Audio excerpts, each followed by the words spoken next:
And we're live. And we're live. Okay. Hi, sisters.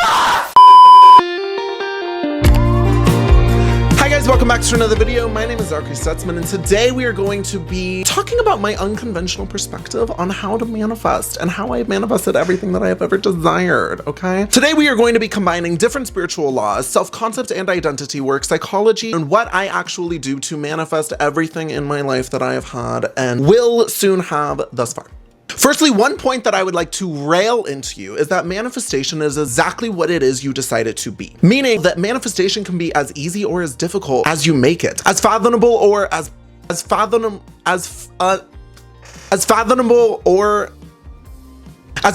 or impossible to understand as you choose to view it. And for me, manifestation is genuinely the easiest thing that I have ever done. It is effortless. I don't even really think about it. And genuinely, it just naturally happens for me on autopilot. And why is that?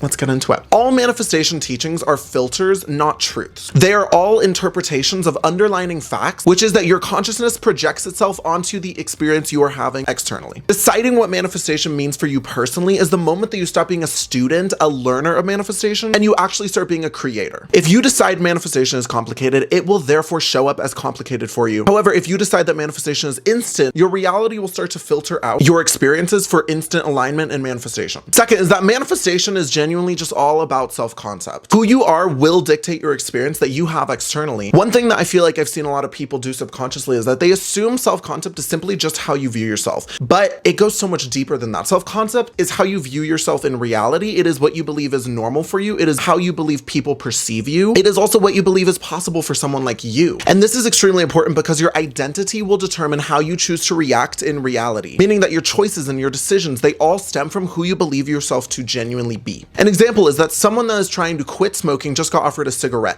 Person A would sit there and say, oh, I am trying not to smoke. Person B would say, I am not a smoker. Out of the two, which do you think will at the end of the day decline the cigarette every single time? Person B, because they identify as a person that is not a smoker anymore. They identify as a person that doesn't do that presently, while person A is still identifying as the version of themselves who did smoke, who is trying now to quit, and who maybe falls off the wagon, who does accept the cigarette every once in a while as a little treat at the end of a hard day. They are more likely, just because of that one simple fact, to accept the cigarette from the stranger. Lastly is that do not stick to one spiritual law. All spiritual laws at the end of the day are saying relatively the exact same language, just in a different font. You need to choose and use what resonates. And this is what discerns the students in manifestation compared to the actual people that are successful at manifesting exactly what it is that they want in their dream reality. Think about it. Your internal state affects your external reality. That is all law of attraction. Your assumptions hard code the version of reality you are experiencing. That is the law of assumption. Your consciousness is literally connected to everything, is the law of oneness. And lastly, your inner world equals your outer reflection, which is literally the law of correspondence. All of those are pretty much saying relatively the same exact freaking thing, okay? Which is that your identity creates your outer experience that you are having right now. Getting on to the nitty-gritty of like, how do we genuinely change our identity and step into the version of ourselves that has all of our manifestations, that is master at manifesting? Well, something I feel like that is not talked about enough is that you need to actually let the old version of yourself die.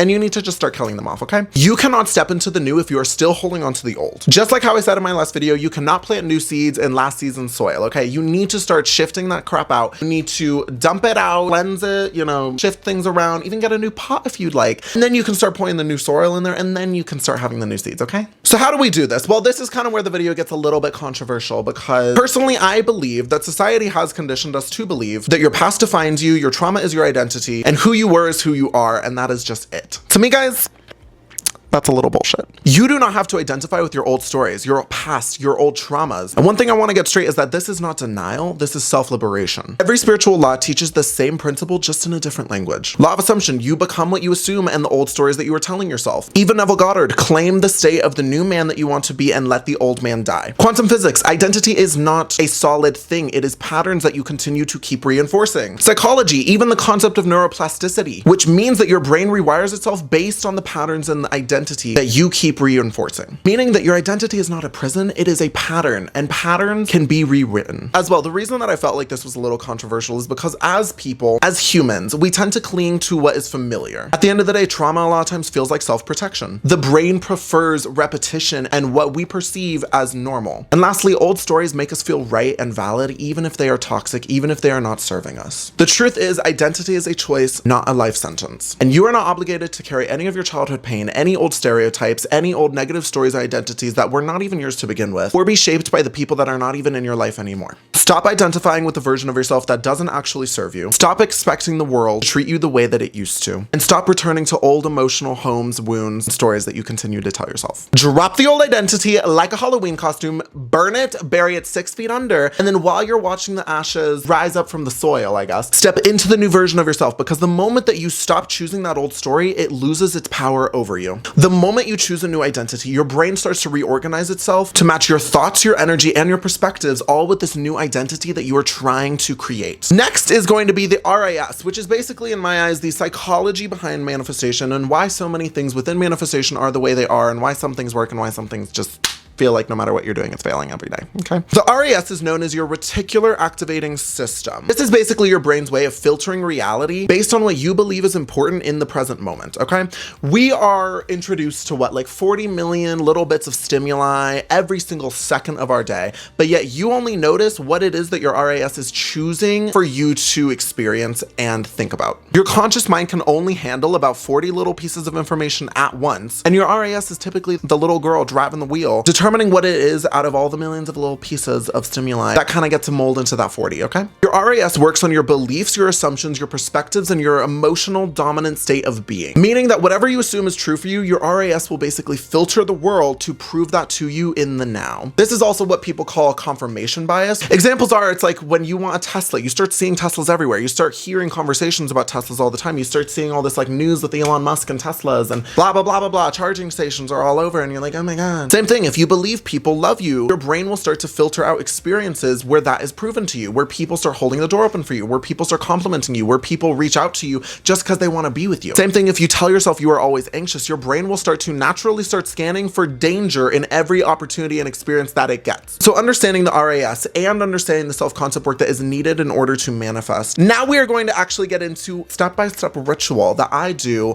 on a daily, weekly, monthly, I don't know, whenever I'm really just in the mood of getting more things in my life, because never enough. No, okay. So I have a cute little 4-step process, okay? Number 1 is that you need to get crystal clear on who and what it is that you want to be and experience from now on moving forward, okay? Decide who you are now, because identity is a choice. Number 2 is that you need some sort of consistency when it comes to manifestation. You cannot just manifest whenever you're motivated to, whenever you're inspired to, whenever you see that cute little vision board on your Pinterest page and you're like, oh my God, wait, I kind of forgot that I want that body. Wow. Feed and saturate your mind with repetitions, whether this is affirmations, whether this is subliminals, whether this is you doing some type of visualization practice once a day, whether this is scripting, something that kind of just reminds you on a daily basis, wait, this is what we're manifesting. This is what we want. If you literally just tell yourself one time, oh, okay, I want that dream body. Great. Great, babe. It's a little lazy. Anyway, number 3, and probably the most powerful and the most underrated step, is going to be embodiment, okay? This matches with all the spiritual laws. Law of attraction, law of assumption, law of coherence, law of correspondence, all of the above, okay? I'm pretty sure there's like 12, but I did not want to do research into all of them. Become the character you wish to be. You are not faking it. You're not acting like it. You're not trying to mimic this version of yourself. You are literally embodying and becoming this character, okay? Think of the most successful actors on this planet. They do not just try to act and play a part. They genuinely embody the character, embody the person that is written, that they are trying to create in the film, okay? This is why the also really bad actors you look at and you're like, babe, what the hell are you doing? Because their energy is not authentic. It is not genuine. When you are genuinely in the state of embodiment, you and your energy are authentic. You are genuine. You are coming from a place that genuinely aligns with your soul and with your character and with your spirit, okay? This is why manifestation does not work for a lot of people, because most people will speak the affirmations, try to robotically affirm, but then they still identify as the old version of themselves the minute that they're done. Embodiment means acting as if. It means performing habits, internalizing emotions, and having reactions of the version of yourself that you are trying to be. You're not faking it. This is not a performance, and you are not acting, okay? You are simply just choosing, how would this version of me respond right now? How would they think about this experience? What would they do if they were in my shoes right now, okay? This is how you reprogram your identity fast, because as well, there are simply 2 ways that most people try to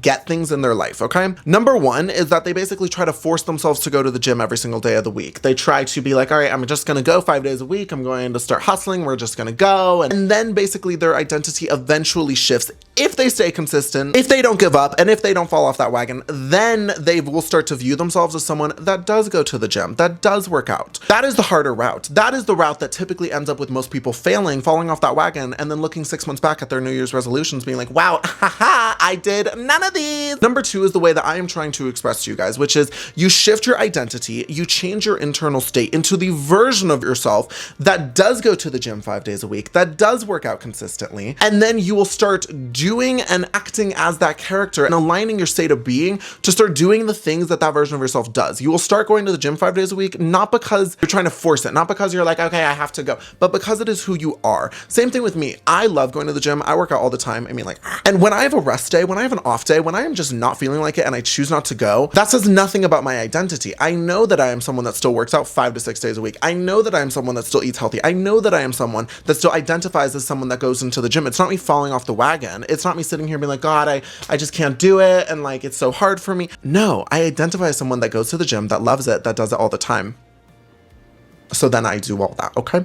And then lastly is number 4, which is expect your reality to change because your RAS is sensitive to expectation. Meaning that when you start to expect blessings and abundance, your RAS will start to naturally filter out the world to help you experience exactly that. You will start to naturally see abundance and opportunities flowing into your life just because you simply wake up expecting it. Just because you wake up expecting to have an amazing day, expecting to manifest your dreams and your desires, your RAS will start to put you on the path and naturally filter out anything that does not align with that to start giving you the experiences that you desire. Okay. Lastly is that our identity can sometimes lag behind where we are currently trying to manifest. And this is why most people sabotage themselves in the manifestation process and just assume that it doesn't work, that's not real, that they can't manifest anything, is because we go through what is called transition periods and simply our identity lags behind what it is we're trying to get, okay? Your identity can shift instantly. However, your reality can sometimes take a little minute to catch up. The reason being is because your RAS is reorganizing itself, your actions are adjusting, you're having old subconscious thoughts coming to the surface of your subconscious mind and purging themselves as you step into this new version of yourself, and you are reprogramming your reality from the reality that you have been existing and living as up until this point, trying to completely change it into a new one. So of course, it's going to take probably a little second. It's gonna take a little minute, if you will. Because if you have been living a certain life, if you have been telling yourself you are broke for the past 5 years, and then all of a sudden you're trying to step into this new identity where you're the wealthiest freaking person on this planet Earth, yeah, it's gonna take a second, babe. Like, hello. But soon you will notice that the world will start responding and then opportunities will start aligning with you the more often and consistent that you do it. The more often and consistent that you embody that version of yourself, that you saturate your mind, and that you decide who you are in the now. Change your identity, focus on your self-concept, and watch as the world frickin' aligns with everything that you desire, everything that you want to manifest, okay? And that is going to be it, guys. I really enjoyed filming this one for you guys, and I hope that you guys found this video educational. If you did not, I at least hope you found it entertaining, and as always, I will see y'all in the next video, okay? Stay true to yourselves. Keep living your best life. Do it. Do it. Okay. Have a good one, guys. I love you guys so much. Thank you so much for all your support.